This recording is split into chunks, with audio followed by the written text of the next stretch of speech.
아내는 저와 어린 나이에 동거를 시작했습니다. 제 나이 30에 아내는 23살이었습니다. 저희는 술집에서 합석을 하면서 자연스럽게 연락을 주고받게 되었습니다. 세 번째 만남을 하고 서로 마음이 통하는 것 같아 사귀기로 하고 본격적으로 저희는 연애를 시작했어요. 나이 차이가 꽤 나는데도 그런 점을 전혀 느끼지 못할 정도로 잘 통했습니다. 아내는 아직 나이가 어려서 몸매에 관심이 많았고 저도 운동을 좋아해서 둘이서 자주 나눈 대화는 운동에 관한 얘기였어요. 저희는 운동을 좋아하고 술은 별로 좋아하지 않아서 연애 때 만나서 하는 거라곤 운동과 영화 보는 것 뿐이었습니다. 한 번은 제 친구들이 여자친구를 보고 싶어 해서 그날 제 친구들과 여자친구 이렇게 다 같이 봤는데 저와 여자친구는 기분이 업이 되어 못 먹는 술을 받아먹게 되었고 결국 둘 다 취해버렸습니다. 친구들은 그런 저희를 위해 잠깐 술을 깨고 가라고 방을 얻어주었고 그날 여자친구와 첫날을 보내게 되었습니다. 그렇게 자연스럽게 깊은 사이가 된 저희는 그날 이후로 여행도 같이 다니고 운동도 하면서 맛있는 곳을 찾아다니기도 했어요. 그런데 언젠가부터 여자친구가 통 뭘 먹지도 못하고 속이 좋지 않다며 음식을 거부했습니다. 또 피곤하다고 그렇게 좋아하는 운동도 마다하고 집에서 쉬겠다고 하더군요. 몸이 아프다고 하니까 여자친구에게 굳이 나오라고 하지 않았고 저는 혼자서 운동하는 일이 많아졌습니다. 연락이 거의 없어서 너무 걱정이 되었는데 일주일이 지나고 나서야 전화가 온 겁니다. 여자친구가 한다는 말이 임신을 했다고 하는 거예요. 솔직히 제 나이가 있으니까 임신을 반가워해야 하는데 저도 아직은 애 아빠가 되는 걸 생각해 본 적이 없어서 그런지 많이 당황했어요. 그래도 원하든 원치 않든 저희에게 온 선물 같은 아기 같아서 저는 받아들이기로 했습니다. 그런데 여자친구는 뜻하지 않게 그날 아이를 가지게 되었던 것을 모두 제 탓으로 돌리면서 아이를 낳지 않겠다고 하는 겁니다.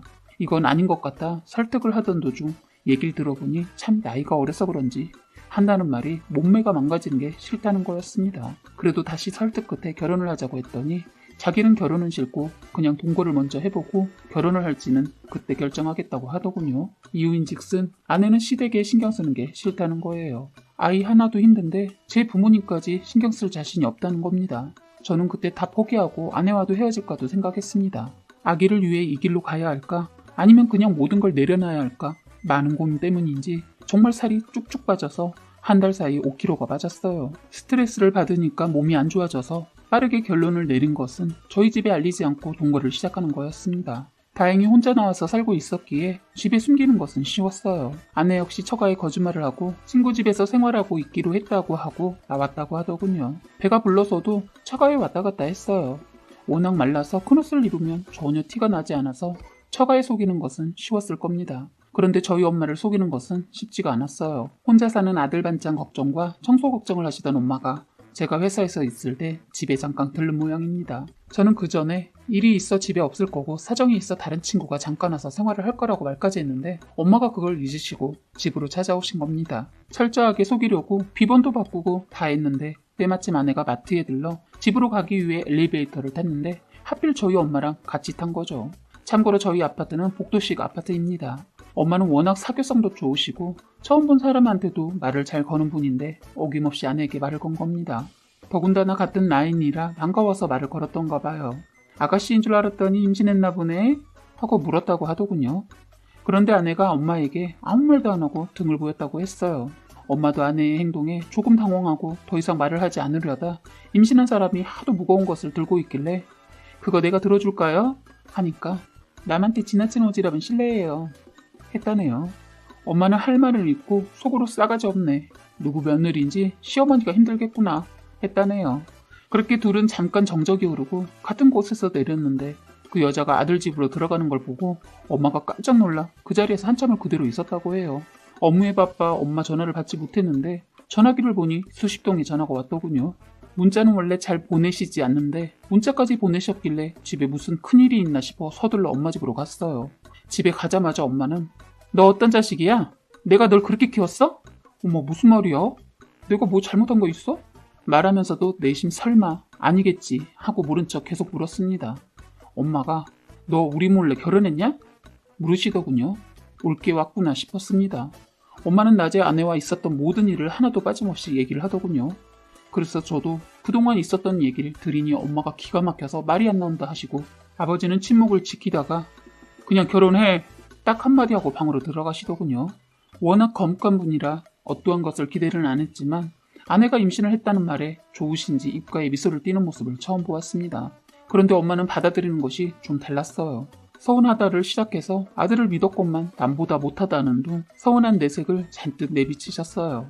그런데 그런 서운함을 충분히 이해가 되었습니다. 저라도 그랬을 것 같았기 때문에 잔소리까지 다 듣고 당분간 부탁의 말도 하고 집으로 갔습니다. 집에 도착했어도 아내에게 부담을 주지 않기 위해 아직 말은 하지 않고 그냥 넘어가려고 하는데 이 여자가 낮에 엄마와 만난 얘기를 하는 겁니다. 그런데 너무 저를 화나게 하는 말이어서 저도 모르게 아내에게 화를 내고 말았네요. 아내 말이 오빠, 낮에 어떤 이상한 아줌마가 처음 본 나보고 아가씨 같은데 임신했다며 아는 체를 하는 거 있지? 지랄이야. 너 지금 그게 말이야? 임신했으면 말 좀 조심하지? 했더니 오빠 왜 성질이야? 그리고 오빠가 그 아줌마 아들이야 뭐야? 왜 그 늙은 여자 편을 드는데? 말을 하면 할수록 저를 더 화나게 하더군요. 화를 억누르고 너 니네 엄마한테 누가 그런 식으로 말하면 너는 어떻게 할래? 그럼 내가 가만 안 두지.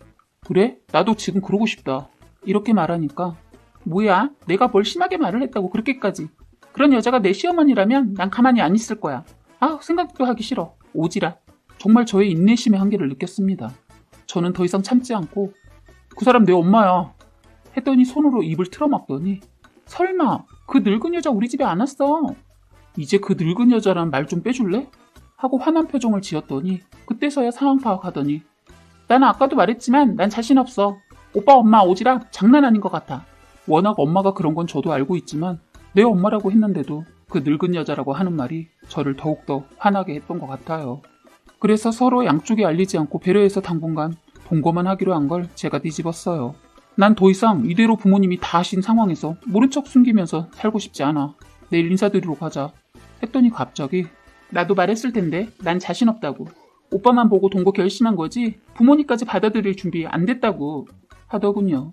서로 의견이 너무 팽팽해서 서로 가자 못 간다 하다 결국 아내가 배가 뭉친다고 해서 새벽에 응급실까지 가서 당분간은 안 가는 걸로 하고 서로 서먹가 사이로 2주를 보냈습니다. 아내는 하루하루 몰라보게 배가 불러왔는데 아내는 자신의 모습을 보면서 매일 우는 겁니다. 몸매가 망가졌다면서 철없는 행동을 하는데 정말 제가 왜 이렇게 어린 아내를 만난 거에 처음으로 후회를 했습니다. 아내는 자신만 생각하고 먹는 것도 정말 새 모이만큼만 먹고 굶는 겁니다. 아기를 위해 제발 먹으라고 빌기도 하고 달래보기도 했지만 자신 몸매 망가지는 것도 화나는데 뚱뚱이 찌기 싫다면서 음식을 거부했어요. 결국 아내는 빈혈로 병원 신세까지 지게 되었습니다. 의사 말로는 이대로 가면 아내가 조산을 할 수도 있다고 하더군요. 그리고 무엇보다 아기가 너무 작아서 태어나자마자 인큐베이터에 들어갈 수도 있다고 하면서 아내를 혼내셨습니다. 그렇게 병원에 다녀왔어도 통 음식에 손을 안 대더니 배가 아프다고 난리여서 갔더니 조산에 기미가 보인다고 치료를 하자고 했는데 그때 또 아내는 병원이 답답하다고 거부를 하더군요. 그땐 제가 정말 참지 못하겠더라고요. 소리를 지르게 되었습니다. 그리고 빌었어요. 제발 아기 살려달라고. 그렇게 간신히 아내를 설득해서 조산을 미룰 수 있는 약물 치료를 받았는데 한 달을 하더니 2달은 못한다고 거부해서 병원에 사인까지 하고 퇴원을 했습니다. 결국 아내는 제 말은커녕 의사 말도 듣지 않더니 아이를 조산하게 되었습니다. 저는 아이를 보고 너무 미안해서 마음이 아파서 며칠을 계속 울었습니다. 결국 아기는 아내의 생활 습관 때문에 미숙아로 태어나고 말았습니다. 그래도 다행인 건 인큐베이터로 들어가게 되었어요. 사라져서 고맙다고 마음속으로 얼마나 외쳤는지 모릅니다. 그런데 아내는 회복하고 난 후 병실로 왔는데 아내에게 수고했다는 말이 나오지 않더군요. 아기를 보고 와서 그런지 아내를 보니 화가 났습니다. 왜냐면 아기는 조산으로 인해 많은 합병증과 함께 싸워야 했기 때문입니다. 인간 같지도 않은 아내 때문에 저희 자그마한 딸이 고통을 받고 있다고 생각하니 화가 치밀어 올랐어요. 그런데 병실에 온 아내는 첫마디가 자기는 모유를 먹이지 않을 테니 바로 우유를 먹여달라고 하더군요. 아무리 어려도 철이 이렇게 없을까요? 아이를 낳고도 양가 부모들 만나는 것을 거부해서 양쪽 다 알리지 않았습니다. 저 또한 부모님 걱정하실까봐 아픈 아이를 낳았다고 말씀을 드릴 수가 없었어요. 아내는 아이에 대해 전혀 궁금해하지도 않더군요. 모성애라고는 찾아볼래야 찾아볼 수가 없었어요. 그나마 있던 정도 다 떨어져서 아프다고 하는 아내를 보살피고도 싶지 않았습니다. 저는 아내를 설득해서 처가에는 알리는 건 어떠겠냐고 했더니 싫다고 하더군요. 아내가 번호를 주지 않으니 저도 어떠한 방법이 떠오르지 않아서 그냥 뒀습니다. 아이 낳고 아내는 치료를 받으면서도 병원에 있는 동안 아이 딱 한 번 보고 오더군요. 태어나고도 기가 막힌 게 지 몸매 관리하느라 병원도 가지 않는 날이 있더라고요. 아침이면 체중계에 올라서서 우는 겁니다. 살이 빠지지 않는다며 우는데 저걸 어떻게 해야 하나 싶었습니다. 그런데 새벽에 병원에서 전화가 와서 급하게 아내와 함께 가자고 했더니 아내가 하는 말이 난 가기 싫어. 그냥 자기 혼자 가. 이러대요. 정말 성질 같아서는 한 대 후려치고 싶었지만 일단 병원을 가는 게 우선일 것 같아 혼자 서둘러 갔습니다. 저는 아이가 그날이 마지막이 될 줄 알았습니다. 제 딸은 힘든 숨을 쉬면서 간신히 생명의 끈을 부여잡고 놓지 않고 있더군요. 기적 같은 하루였습니다. 제 딸은 잘 버텨주고 잘 견뎌주었어요. 저는 혼자서는 도저히 감당이 안 되어서 부모님께 알렸습니다. 한 걸음에 달려온 부모님들은 하염없이 눈물을 흘리셨습니다. 엄마는 그날부터 병원에 매일 가시고 아버지도 마찬가지로 매일 병원으로 출근을 하셨어요. 하지만 신생아 치료실의 경우 아이들은 면역력이 약해서 감염에 취약하니까 예방과 안전을 위해 하루 2번 면회가 있었지만 아기 부모만 면회가 가능해서 저희 부모님은 예은이를 볼 수 없는데도 병원에 출근을 한 겁니다. 소식이라도 들으시려고 했더라고요. 그래서일까요? 할아버지 할머니의 사랑을 알았는지 하루하루 병과 잘 싸워주었어요. 그런데 아내는 병원에 아예 오지 않고 늘 밖으로 나돌았어요. 어머니는 아내에 대해 일절 말을 하지 않고 제 선택에 맡기겠다고 했습니다. 그래서 이건 아니다 싶어 아내가 뭐라고 다니나 알아보니 헬스장에서 거의 사는 겁니다. 처음에는 어린 나이에 임신해서 이해 안 가는 행동에도 그런가 보다 하고 다 끌어안았는데 가면 갈수록 정도가 지나친 행동과 모성애라고는 일도 찾아볼 수 없는 아내의 행동에 제가 지쳐서 그만하고 싶다는 생각까지 들었습니다. 이제는 저도 한계가 왔다는 게 느껴져서 못 받아주겠더라고요. 정리를 하는 게 답인 것 같아 퇴근하고 집에 가보니 아내는 역시 없었습니다. 오로지 자기 몸매 관리에만 관심이 있더군요. 아기는 누구 때문에 병과 하루하루 버티며 사경을 헤매고 있는데 철부지 엄마라는 이 여자는 운동을 하러 갔더라고요. 더 이상은 안 되겠다 싶어 저희가 자주 가는 곳으로 가봤어요. 그런데 아내가 없더군요. 집으로 건너하고 집으로 서둘러 차를 돌렸는데 그때 마침 아내가 다른 남자랑 팔짱을 끼고 가는 겁니다. 순간 차를 멈추고 내려 그때도 아내를 반죽여 놓을 수도 있었지만 참고 집으로 갔습니다. 집에 가서 기다리니 아내는 아무렇지 않게 오더군요. 그래서 마지막이다 생각하고 물었어요. 너 애는 만나러 안 갈 거야? 물었더니 적반하장으로 난 원하지 않은 아이였어. 그래서 내가 낳지 말자고 했잖아. 너 그게 말이라고 하는 소리야? 네가 네 몸만 생각하고 먹지 않아서 이렇게 된 거잖아. 죄책감이라는 게 안 드니? 몰라. 난 내가 먼저야. 참 기가 막혔습니다. 너 이 집에서 당장 나가. 그리고 앞으로 혹시라도 아이 보고 싶다면 그걸 생각하지 말고 사죄하면서 살아. 너 같은 건 엄마도 아니야. 했더니 원했던 사람처럼 짐을 서둘러 싸기 시작하더니 이미 전에 싸놓은 짐이었나 싶을 정도로 빠른 속도로 짐을 챙기고 나가버렸습니다. 저는 인간 같지도 않은 여자 때문에 에너지 낭비하고 싶지 않아서 그냥 가게 뒀습니다. 엄마도 없는 우리 딸을 생각하니 마음이 더 아파서 예은이를 위해 최선을 다했어요. 아무것도 모르는 예은이가 수차례 고비를 넘기면서 하루하루 잘 버텨주는 것이 너무 고마웠습니다. 저와 부모님은 예은이를 만나면서 저와 비슷하게 생활을 하고 그러면서 모든 생활도 바뀌었어요. 그때 저희 부모님은 저희 상황에 대해 어떠한 탓도 꾸짐도 없었습니다. 묵묵히 바라봐 주시고 도와주시고 토닥여 주셨어요. 부모님의 큰 산을 봤습니다. 제가 잘 버틸 수 있었던 것은 오로지 저희 부모님 덕분이 아니었을까 싶습니다. 딸도 그 마음을 알아서인지 하루하루 몰라보게 회복하는 모습을 보여주었어요. 그때 수술이 남아있어 갈 길이 멀었지만 그 어린 것이 그래도 생명권을 놓지 않고 버텨주고 있어 모든 것이 너무 감사했어요. 제가 살아가는 낙이라고 해야 할까요? 아이를 좋아하지 않았던 저는 딸만 보면서 살고 있습니다. 가끔 마음을 졸여야 하는 돌발 상황이 생기지만 그래도 제 곁에 있어줘서 얼마나 힘이 되고 행복한지 모릅니다. 부모님들도 소녀 때문에 열심히 운동하시고 예전보다 더 건강해지셨어요.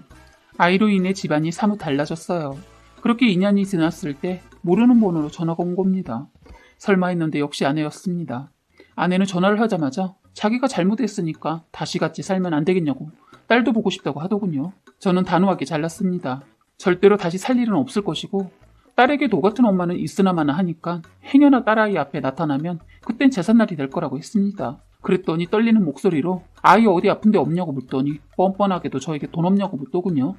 이 여자는 아이에게 관심이 있었던 게 아니고 그 핑계로 저에게 돈을 요구했던 겁니다.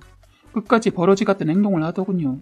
전화 너머로 울면서 새로 만난 남자가 깡패여서 지금까지 그 남자한테 구타를 당하고 살았는데 저한테 그딴 말을 하대요. 그래서 난 네가 지금까지 어떻게 살았는지 궁금하지 않으니 묻지도 않는 말에 말하지 말고 앞으로는 너의 그 벌레만도 못한 목소리 듣고 싶지 않으니까 전화도 하지 말라고 했습니다. 그랬더니 기가 막힌 얘기를 하더군요. 아이를 달라는 겁니다. 자기도 엄마니까 자격이 있다고 하는데 앞에 있었으면 머리에 구멍을 냈을 거예요. 다행히 아내와 혼인신고를 하지 않아서 이혼이고 뭐고 없었고 지금 와서 아이에 관한 권한 같은 거 시도 먹히지 않은 말을 해서 따끔하게 말을 해주고 끊었네요. 너 똑바로 들어. 낳았다고 다 엄마가 아니야.